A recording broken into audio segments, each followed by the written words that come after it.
Welcome to The Actor's Choice, where the actors and actresses have a chance to talk about themselves and their careers.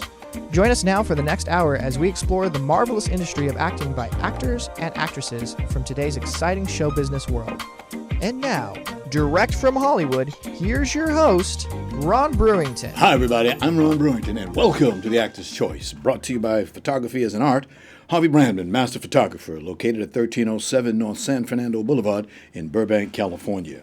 And attorney Ron Irwin's new book, K-Coup, Style, Passion, Heart, and author Larry Buford's book to the future, Time Travel, Message in a Capsule, and State Farm agent Carla Green, who says, and like a good neighbor, State Farm is there.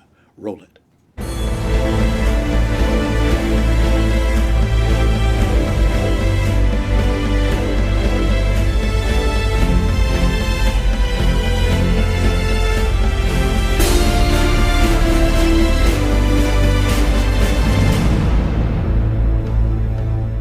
Careened back into our lives with a little miracle. Sometimes we get t-shirts, get postcards, but this time he'd driven all the way to heaven and brought back an innocent, wrinkly little creature. I thought it was for me. Listen to me. There's a lot of pain and suffering that can befall Dylan while he waits behind those tall gray walls to swing from the rope.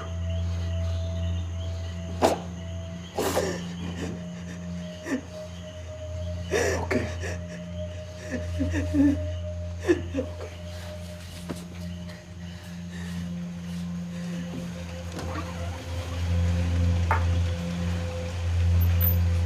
Ladies and gentlemen, my guest today is a 25-year veteran in the industry. He's an actor, director, writer, producer, and also a teacher in his own acting and production training studio. He's got a brand new, powerful, socially conscious film that's just opening. So here to tell you about the movie, please welcome Paul Kampf. Welcome, Paul. Thank you so much. Happy to be here. Very glad to have you here, sir. Yeah. I know you've been on the road for the last couple of days pushing the movie. Yeah. I was in Puerto Rico and New York, and now back to L.A. Wow. Yeah. What feedback are you getting? It's been great. The film. I think it's a really. We're seeing that it's a film that is. People are calling it an adult film. It's a movie that makes you think and feel and inspires you to hopefully make some changes in your life. And maybe in your community, but we've had some spirited conversations, talkbacks in New York, and they had to kick us out of the theater for Q&As because they went on so long. So that's good. I've seen it. Beautiful. Oh, thank you. Beautiful piece of work. Let's go back to 25 years from where it all began.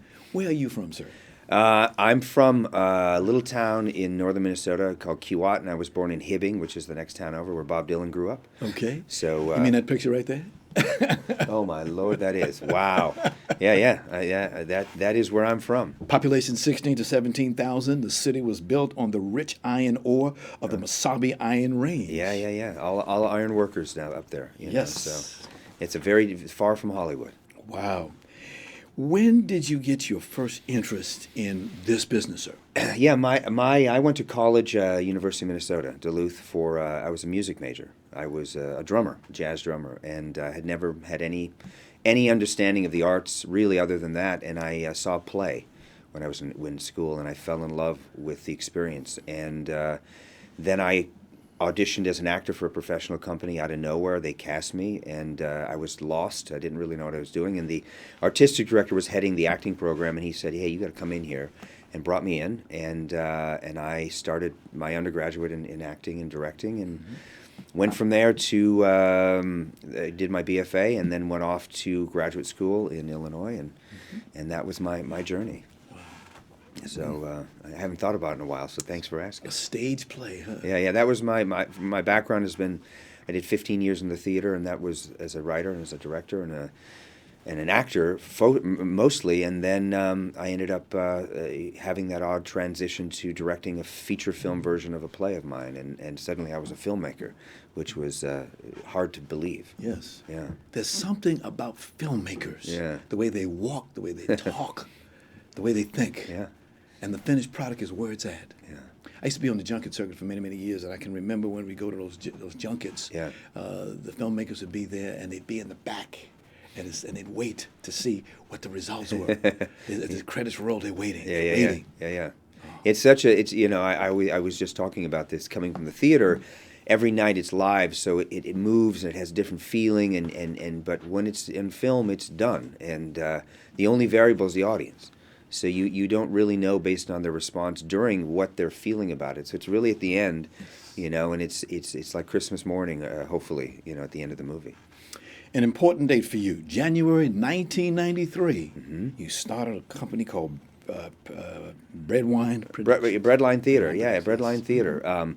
I was in graduate school, and I had a couple buddies of mine in school, and we started this theater company that did only original work, socially impactful work, and that became sort of the basis of my life. And growing that, moved it to Chicago, and everything I say I learned about storytelling came from the theater. Is that old theater again? Yeah, it all brings it back. Brings it back, yes, indeed. 4 years later, you did a small movie called, as an actor, Cold Night into Dawn. It was your first IMDb music. Yeah, it was my first credit. I was doing work in Chicago. Not a lot of film and television in Chicago, but there was a small film that came through with starring Michael Ironside, and that was my first experience being on a set and seeing how it works, and it moves fast, and there's no rehearsal, and you just go. And it really, at the time I didn't get it, but I really understand looking back, watching someone like Michael work, is they come ready and boom, there they are. And it kind of throws you into a reality. There's no warm-up. Yeah. Yes. Yeah. As I did my homework, I see you had a lot of work to do. You did acting jobs after that. Then in 2007, you did Brothers 3, an American Gothic. Yeah.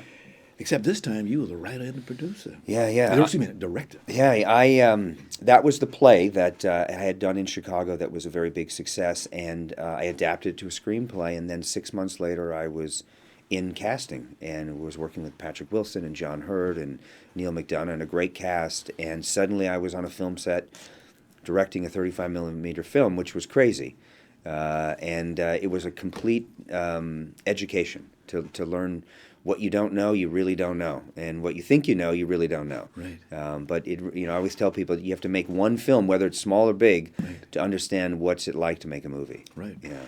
A lot of responsibilities on your back as a director. Yeah. Sometimes it's fun to say action.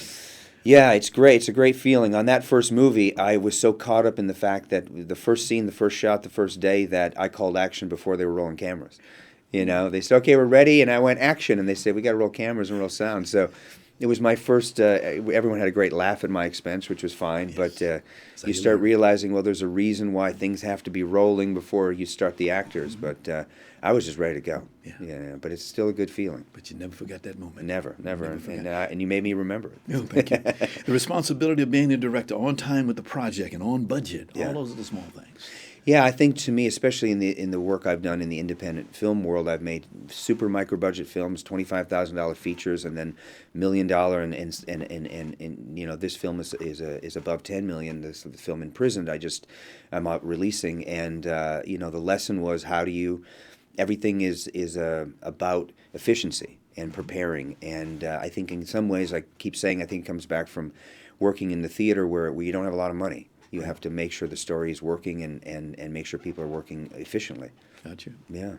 Paul, you mentioned the word independent. For the benefit of our viewers, a lot of people don't understand the difference between studio and independent. Can you take a moment, sir? Well, my take on, there's variations. Usually a studio film, it has distribution. It's financed by the studio. They have control of the product, and they either select the material or they work with you on that material. And there's a lot of, it's a machine, right? The marketing's built into it, and that's good in some ways. It's amazing as a filmmaker. Sometimes it's bad because you don't get oftentimes to release your vision in the way that you saw it because there's a lot of moving parts. Independent film is really what it sounds like, independent financed. You have to find your own outlet, your own distribution. You have to put the cast together. You have to do everything outside the studio system and then try to move it as close as you can to getting the more mainstream distribution or the more grassroots approach to get an audience. Because in the end, the same screen that has, Avengers on it has my movie on it. So, in the end, it's the same movie screen, but how you got there is a whole different journey. Wow. Yeah. Wow. So there is competition amongst films. Yeah, and it never ends, especially with the overwhelming amount of content being created right now. I mean, it's great. It's great as a filmmaker, but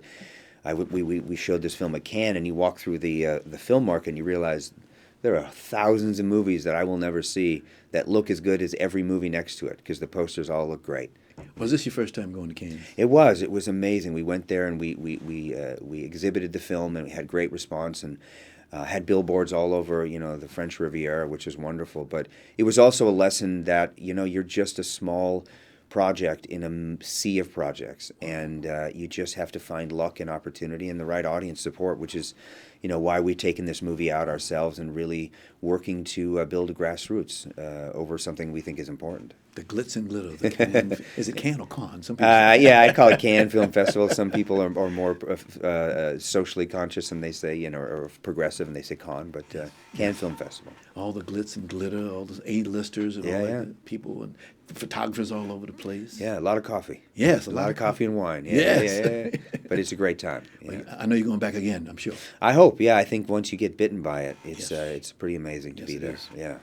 2 years later, 2009, you produced From Grace. Yeah. It was your first IMDb producer credit film. Yeah, so one of the things that happened after I made my first movie, Brothers 3, is I had a lot of experience teaching in Chicago when I had Breadline Theater and had an ensemble. So I was asked to do some teaching in LA, and eventually, long story short, I built a training program. Then I took 6 actors from that program and made a feature. And that was my way of saying, look, I think there can be a bridge between training and production. And it was a super micro-budget film. We shot it in 4 days. But it was the start of what became my passion for helping people move from training into production. And that was small, but effective, won awards and got out there. And, and I think that's on Amazon along with some of the other small films right now. But it really taught me that it's really about stories and people, and the scope really is irrelevant. You just have to tell stories, and you tell it in the size you need to tell it. Right. Yeah. I'm sure that was a big event for you because here you are acting, writing, producing, and directing credits. That was the first time. Yes. I ended up acting in it because of necessity, based on some things we needed to do in the production. But it really felt like this is sort of the lane I'm building is trying to foster opportunities for actors and producers to work in the industry, and then also build those relationships that hopefully you can take them on to future projects. Since you brought it up, how can people get in touch with you who are actors and would like to get a job? Yeah, you can go to paulkampstudios.com, PAULKAMPF studios.com, and you'll see my website. You read about what we're doing there, and there's a link there for email. Yes, I look at your website. Hot stuff. Thank you. A lot of information there.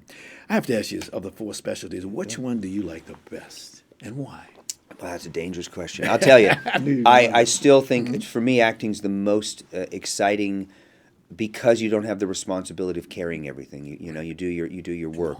Yeah, absolutely. To me, writing ultimately ends up being globally the most satisfying because it's a perfect script when you finish it in your kitchen, and no one's read it yet, and you have this glow about it. Yes. And then from there, it has to go through changes and adjustments. But directing, it ends up being the most exciting part of it, because if you want the journey of ups and downs, you should direct.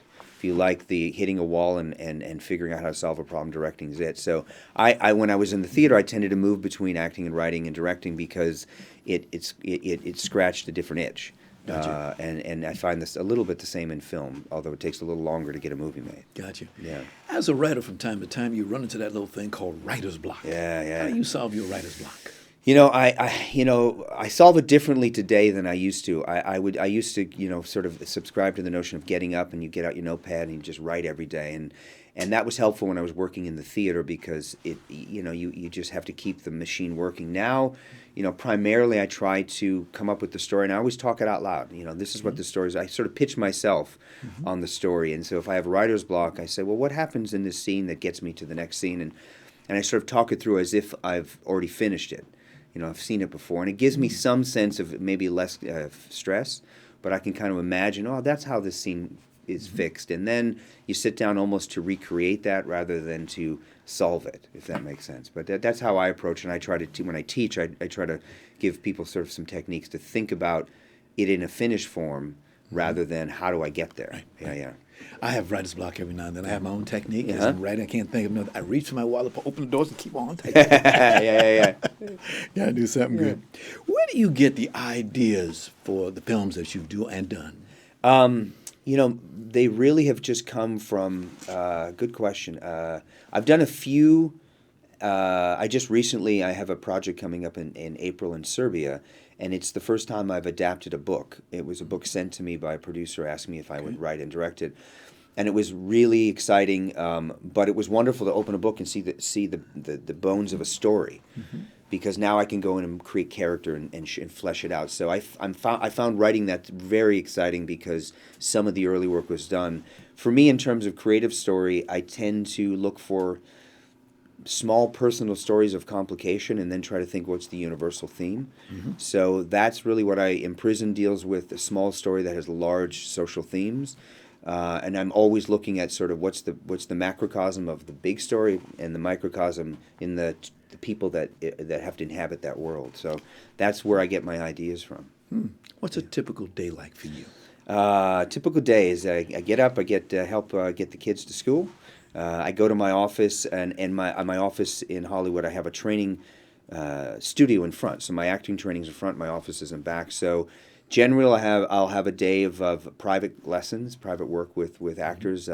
Some who are on their way up, and some who are very successful. I work with, and that gives me the break in the day in between. It's writing or meetings for distribution or calls to having to do with scheduling great interviews like this. But usually my day is moving between various parts of the industry. Which I love. I love knowing that from 12 to 2 I can just create, and from 2 to 4 I have to sell, and 4 to 6 I have to meet a new actor. What's the name of that studio, by the way? It's the Performing Arts Institute. So it's if you go to PAItraining.com or PaulKampfStudios.com, it's all melded together. Gotcha. As I look at your record, I noted the range of production from your studio that goes from award-winning micro-budget projects to multi-million-dollar films. Yeah. And, I touched on that earlier. Thank you for asking. When I made this film, From Grace, we made the film for $20,000. And then a few years later, I made 2 films back-to-back, Amnesia, Who Are You, and this other film, Brad's Untitled Restaurant Project. And I took 40 actors from one film with a crew for the other, and same with the other crew. So we made these 2 features in 2 weeks. And that was really exciting, because those films won awards and they got out there, but it really helps actors get footage, get time on set. And I like to bring in more experienced, more visible actors to play a role in some of those films as a part of really helping actors learn training. That you watch someone who's been doing it for 30 years, you realize what you already do well and what you need to learn very quickly. It's easy to talk about it, but when you watch someone do their work, you learn a whole bunch just observing. So that was part of the process. And I continue to try to do that, move between small project and then do a bigger film and try to employ some of the same actors on both scale. Wow. I understand that you have provided over 100 actors for your training programs to get those opportunities. Yeah, and it's really that's very rewarding to not only help some people get their SAG cards, but also some of the actors I've worked with have been in those micro budget films, and they're making $1 or $100 a day, and then they go off and shoot a film in Puerto Rico where they're playing opposite of Juan Pablo Raba or Lawrence Fishburne, and to me it helps emphasize it's just the same. We're just actors telling a story. It's just on a bigger scale. Right, exactly. Yeah. Let's go back to your work. 2014, you mentioned it. You did a movie called let me say this right. Amnesia. Thank you. Yeah. Amnesia. Got that word wrong. Amnesia. Who are you? Yeah, it's a very unique film. It's actually on Amazon still, and I encourage people to watch it because it's a faux documentary. It's about a graduate film student who finds a story of a man in the paper who has amnesia, and he thinks this would be a good subject for his thesis. Okay. So he starts interviewing him, and what you start finding out is maybe this man's history of amnesia is not exactly true, and what he did in his past might have been covered up, and it goes from being a documentary into where the filmmaker gets sucked into the story. Wow. So it grows into a bigger film. And like I said, what was fun about it is it looks and sounds like a fairly moderately well done student film at first in terms of the quality, the camera shaking. It's all these things. You see boom mics in the shot. Mm-hmm. It's on purpose. Sort of the audience gets sucked into this world, and then they realize that it's a bigger story. And I love the sort of pulling people into a journey that they didn't expect. Right. Yeah. Saying that, I got to put a plug in there for. I teach over at Santa Monica College, and we got a great film department. Ah. They've been to the Cannes Film Festival. Wow, the that's Cannes Film yeah. Festival several times. That's wonderful. already. I've heard great things. I've never been there. Maybe sometime I can go in. I know there. the guy in charge. I'd be glad to turn you on to him. No Anything problem. I can do to help. Sure. Speaking of that movie, Amnesia. Yeah. Who Are You? Yeah. We got a little clip for you. Okay. Roll it, Tony.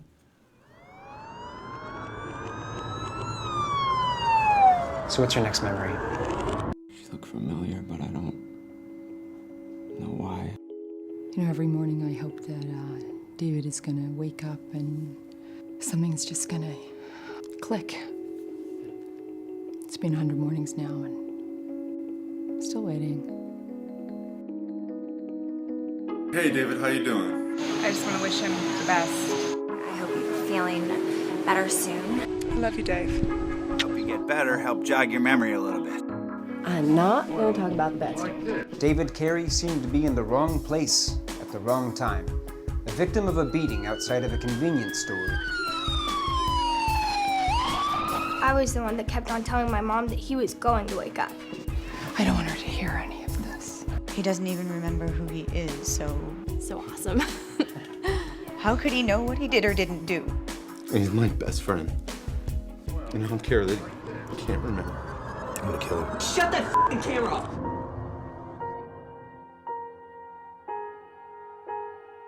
Don't say anything to the people I'm interviewing. This is what I've got. Do you believe all his bullshit? What do you mean? So I need you guys to flip around and catch me. I'm gonna be asking the questions that I asked her, get some reaction shots. I think it'll really help. Even though she's not there? Yeah. Erst noch mal quasi, dass wir ihn mal drehen, weil sonst They say a film is never finished. Enjoy working on commercials the rest of your f***ing life. It's Wow, that was beautiful. Wow, I That's haven't a seen that in a real long movie. time. Yes. Yeah, it's great. What's it like working for yourself and not for other people?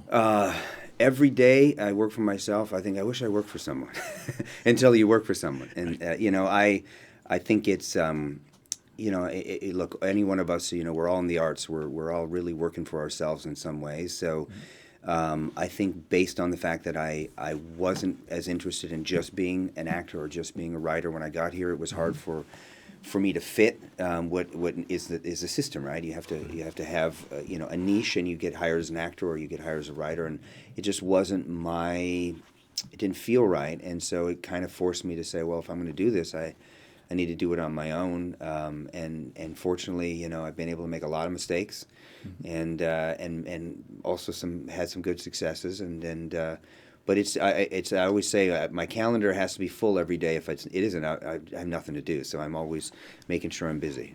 Paul, you've come a long way in 25 years. Your current numbers, 15 IMDb actor credits now, 20 IMDb current writer credits, 20 IMDb director credits, and 21 IMDb producer credits. All in that one man sitting Well, right thank there. you. I feel old. Wow. Before we take a break, would you please tell our audience what's the name of your new film? My name, the new film is Imprisoned, and it's opening at Lakewood in Lakewood, California, as well as Lemley Music Box on the 20th, this Friday. Outstanding. Yeah. And I should mention he is the writer, producer, director, and actor for that picture. It's small role. Small role. Okay. Well, back in a moment. This is the Actor's Choice. I'm your host, Ron Brewington. The studio of Harvey Brandman Photography is an artist proud to offer you a $100 discount off any photo package valued at $300 or more.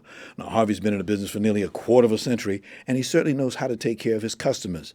So please give him a call today at 818-954-9294. That's 818-954-9294. You'll be glad you did. And by the way, please tell Harvey that you heard about his offer right here on The Actor's Choice. Haiku, style, passion, heart. It's the latest release from author and attorney Ron Irwin. The book was inspired by the author's first exposure to haiku well over a half-century ago. Now, this experience produced within him a deep passion to experience Asia, which he later did as a U.S. Marine. The book is available in paperback at lulu.com. That's lulu.com. Irwin says he'll give 20% of net book sales split evenly between the veterans of foreign wars and Vietnam veterans of America. Book to the future, time travel, Message in a Capsule. It's a new book by author Larry Buford. It's a historical and faith-based account of how what we do and follow today will affect us tomorrow. The author also calls it an adventure for those who want to travel back through time. The book is now available in paperback. For only $17.95, Amazon can do it for you. Get your copy today. And now, a word from State Farm agent Carla Green. Roll it.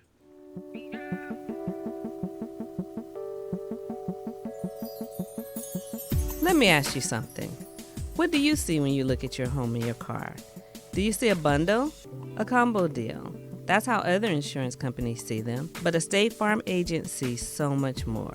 Because the State Farm agent sees your home and your car as more than just four walls and four wheels. They see the things you've worked really hard for. So why not give them the protection they deserve? Let me help you with that. Give me a call. State Farm agent Carla Green, 213-239-9675. I look forward to speaking with you.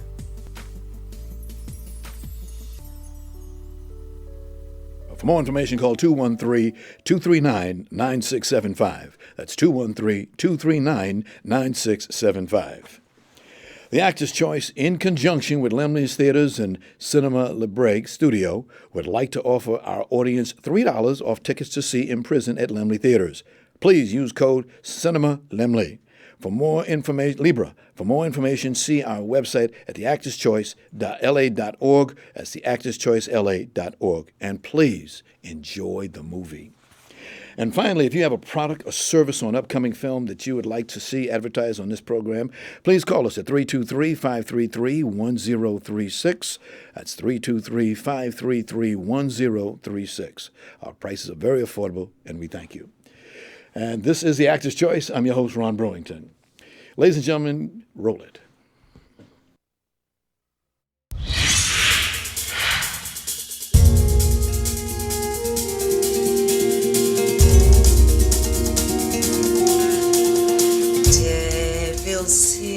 There's a place where fish and go.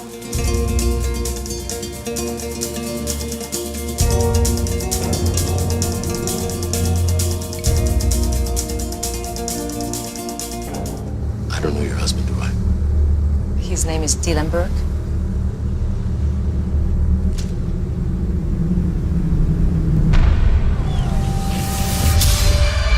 What's your problem, man?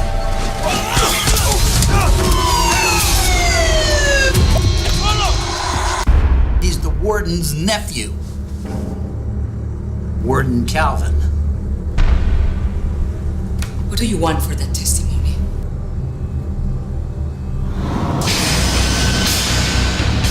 It has come to my attention that some of you are confused about who runs this prison.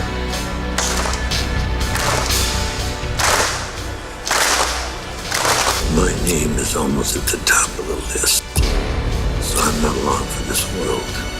We need to be mindful of the will of the people. They still believe in the death penalty.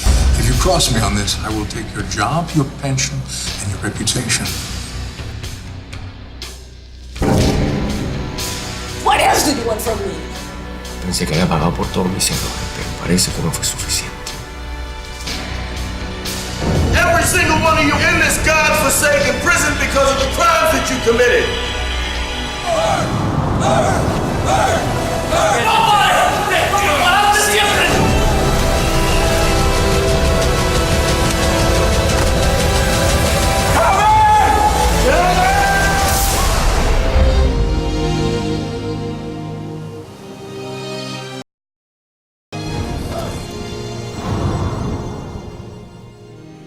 Ladies and gentlemen, you've just seen the official trailer for Imprisoned. I saw an advanced copy myself. Exciting. Keeps your attention. Great acting. I ain't going to give it away. I ain't going to give it away, but it's a doggone good film. Thank you so much. Good work went into that one. Thank you. Tell us about the production. Yeah. I understand the film was a 29-day shoot, and you did it how quickly? Yeah, well, I think it was scheduled for 32, and we got it in 29 days. Wow. And that was really amazing, and it's a testament to the way people committed to the film, the way they jumped in, and I wouldn't want to work that quick on a big movie like this again, but if I had to, I could. Okay, running time on it?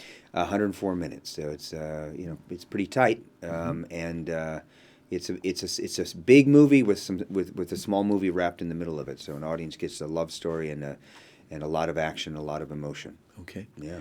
All right. Now the film stars American actor Lawrence Fishburne. Yeah. Yeah. How'd you get him? Lawrence, you're fortunate enough if you can have a chance to ever meet him and work with him because he's one of our greats. And to me, he was someone that I've always wanted to work with. And we had the cast coming together. Edward James Olmos was on board, Juan Pablo Raba, Juan Acosta, Isai Morales, and we just need to lock in the warden, Calvin. And his team got the script and he read it and called me and said, "Hey, I want to meet you." And we sat down and we had an amazing talk, and we had a great talk about Othello. Yes. Because it was a very important film to me when I was in graduate school, and hit it off, and he said, "I'm in." Wow. It was really great, and he gave. This is one of the, a lot of directors will say this, but this actor gives a performance here that has to be seen. It's so complicated and nuanced and dark. It really shows why he's a treasure. Wow. Yeah. Now his role is a duality. Can you explain that? Yeah, he's the prison warden, and his philosophy is once a man is a criminal, they're always a criminal. Right. He's sort of built that philosophy because of what he's lost in his past through some of the actions that have happened with the other main character, Juan Pablo Raba. So he can't forgive someone even though they've paid their debt to society. So he's driven in some ways by this darkness in his heart, this revenge he has. But he's trying to do the right thing, and he just is caught between this darkness and trying to do the right thing. But it's really the argument of the movie is, are you who you are today, or are you who you used to be? And that opens the bigger discussion of what these themes are when an audience comes.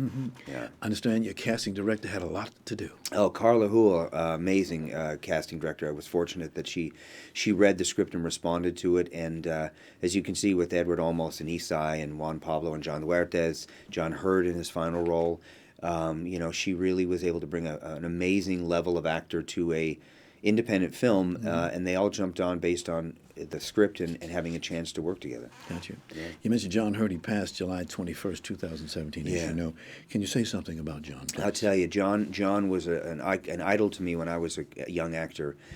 From a movie called Trip to Bountiful. If anyone hasn't seen it, you should really see he and Geraldine Page together.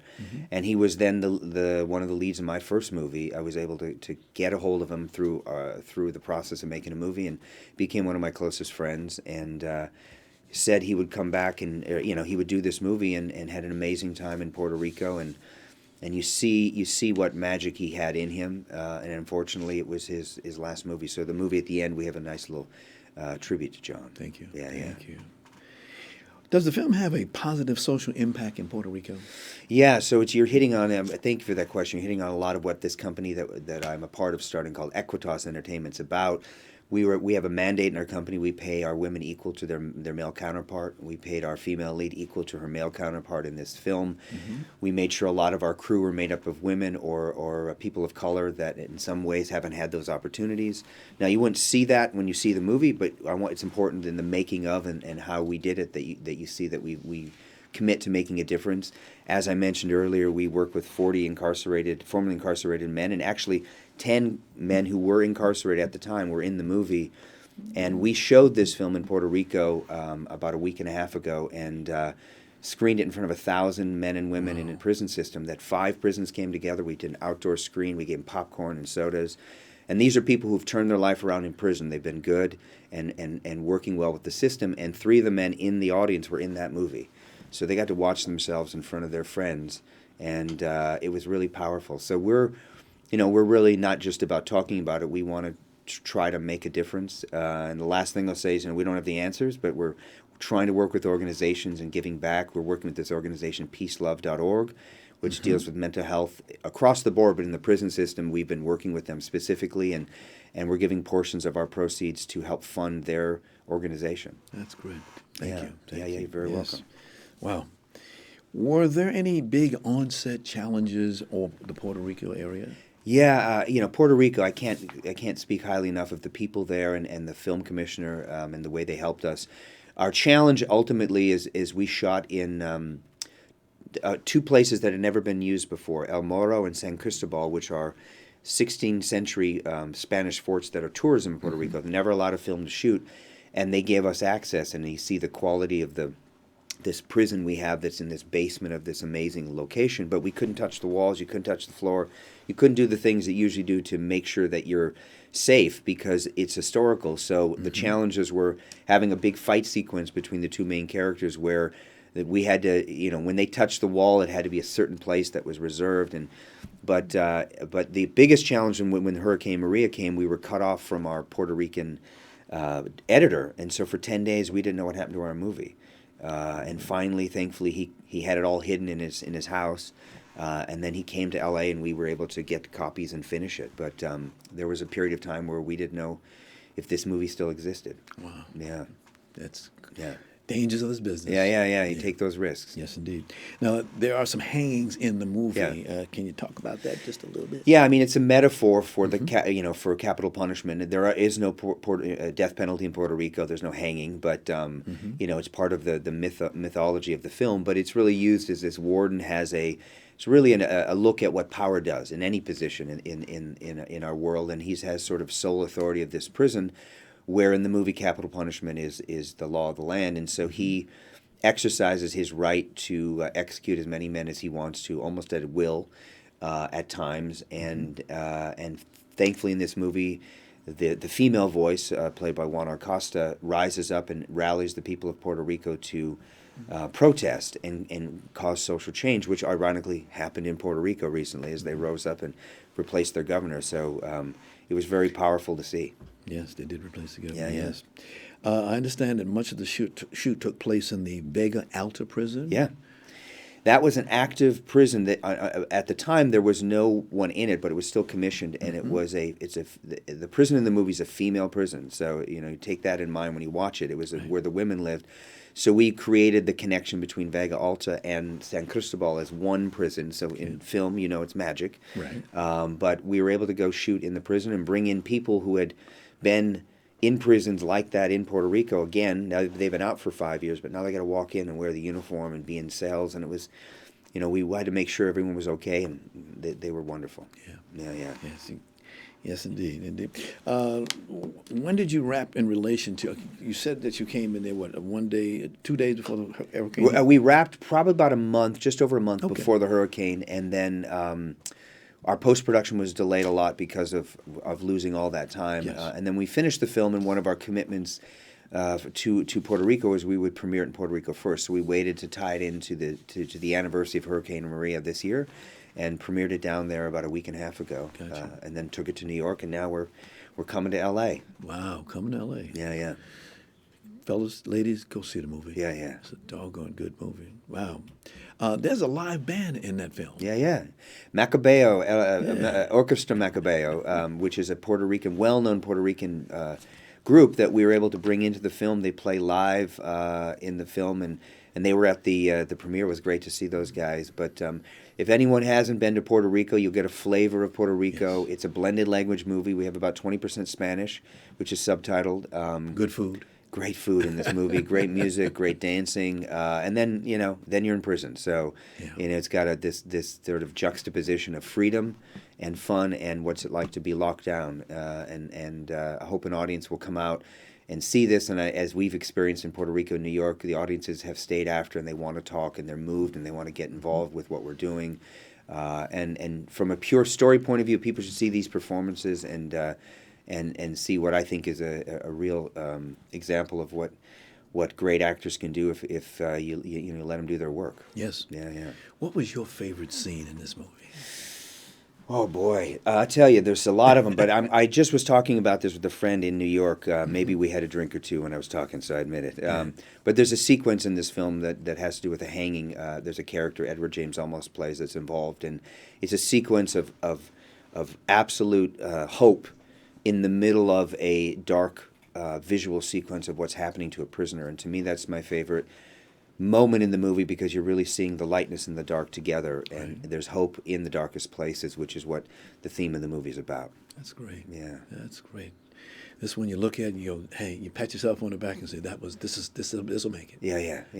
I'm happy every time it comes on. I know, okay, this section is really something I'm proud of, and it's not just me, it's everyone. But well, that's a good piece of filmmaking right there. You got some ladies in this movie, don't you? Yeah, we have some wonderful actresses. Yes. We have Juana Acosta plays the female lead, and she's amazing. And then we have a lady up there. Oh yes. She was at the premiere, and then Fernanda Urjula, I'm trying to say her name correctly. Yes. I'm sure she's a Chilean actress who's amazing. And then we have Ana Isabel, who plays the daughter at the end of the movie, and she's a really successful Puerto Rican actress who's now starring in West Side Story with Spielberg currently. So she was in New York filming West Side and came to the premiere, and then I think she had to go back to set the next day. But it's a great combination of men and women. Yes. Paul, as I was going through IMDb and looking at some of these names, some of these actresses have been around, some of them are new. Yeah. But you gave them an opportunity. Yeah. There's some great, there's a wonderful actor in the film, Christopher John Martin, who plays one of the lead's best friend, and he was in my film Amnesia. I work with him as a teacher, but people should get to know his work because he's a rare talent that has slid under the radar, and hopefully this movie will get him on top of the radar. Yeah. And when does it open again? It opens on the 20th, this Friday, at Laemmle, a music hall in Los Angeles, and also Lakewood Theater down in near Long Beach. I know Lakewood, California, down in that area. And it will have all the times running for the whole week. And I'll be there the opening night. I'll be doing a Q&A. So I encourage people to come out, talk with us, spread the word. I think you're going to have a great night in the theater and maybe see a movie that challenges you emotionally and some of your viewpoints. That's great. Yeah. That's great. Paul, you've done it again. Well, next project for you? Next project, I'm working on something. I can't give it away right now, but I'm bringing some projects to Puerto Rico as a producer. Okay. Which will be coming up. But I'm doing a big project in Serbia in April, which is the book I was mentioning earlier. It's an adaptation. It's a feature that I'm directing and producing. And also, there's a series, a television series that will start right at the end of the film. Okay. That's going to be done in Serbia at the same time. So that'll be a year from now. So I'm taking my time. How do you define the Paul Kampf signature? Signature, boy, I think if I would try to be self-reflective, I would say that it's complicated people trying to do the right thing. In what I write, it tends to be there's no black and white. There's a lot of gray and a lot of characters who are on their way to trying to get to something good, whether it's a comedy or not. I tend to create characters who are in crisis, who are trying to get out, and in this movie we have that, and in other things I've done, you have people who are dealing with their life lie, as they say, in a very honest way. That what is that life lie cost them? Where's their truth? And you see this in this movie, and if someone has a retrospective of my work, they might catch that theme. Okay. You gave us an information about your website. Can you give that information again? Yeah, please? It's Paul Kampf Studios, PaulKampf Studios.com, and you can find everything there. Also, Equitas Entertainment.com is a company that I was one of the founders that produced In Prison, that has all of our social impact. So EquitasEntertainment.com. But if you find us on Facebook, if you find the In Prison movie, you'll find everything about this movie, about my company, Equitas, and my work. And as everyone knows in social media, they all kind of connect. So just have to find me, and you can find who else I'm working with. Here's the question I love to ask. You ready? Yeah. How do you want to be remembered?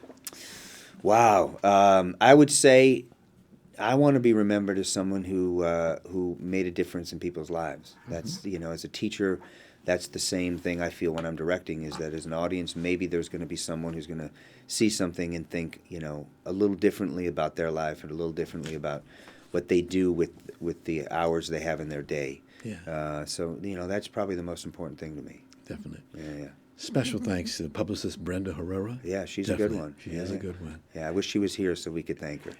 She's not here today, is she? Yeah. Paul, may I have your right hand, please? Yeah. This is a silver dollar that I give people for good luck.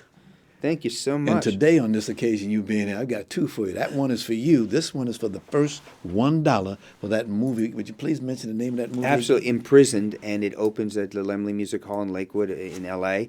Imprisoned, please go to theimprisonedmovie.com. Look us up. All the trailers you've shown, you can find everything there. And I thought I was going to have to do an oath, but now I get 2 silver dollars. That's even better. My trademark. That's fantastic. I really appreciate being here. Thank you so Anytime. very much. Absolutely. Thank you, Brenda. Thank you. She's right behind oh, me. she is behind me. She is behind you, yeah. Special thanks to our sponsors, Harvey Brandman, Photography is an Art, Ron Irwin's Haiku, Style, Passion, Heart, Larry Buford's Back to the Future, Time Travel, Message in a Capsule, and State Farm agent Carla Green. And thanks to our very special guest today, actor, writer, producer, and director. I love to say that, man, all day. Can I say it one more time? You can all you want. Okay. Actor, writer, producer, and director Paul Kampf.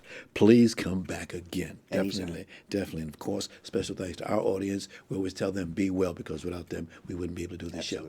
Thank you. You're welcome. Thank you. Good. Thank you, my friend. All right.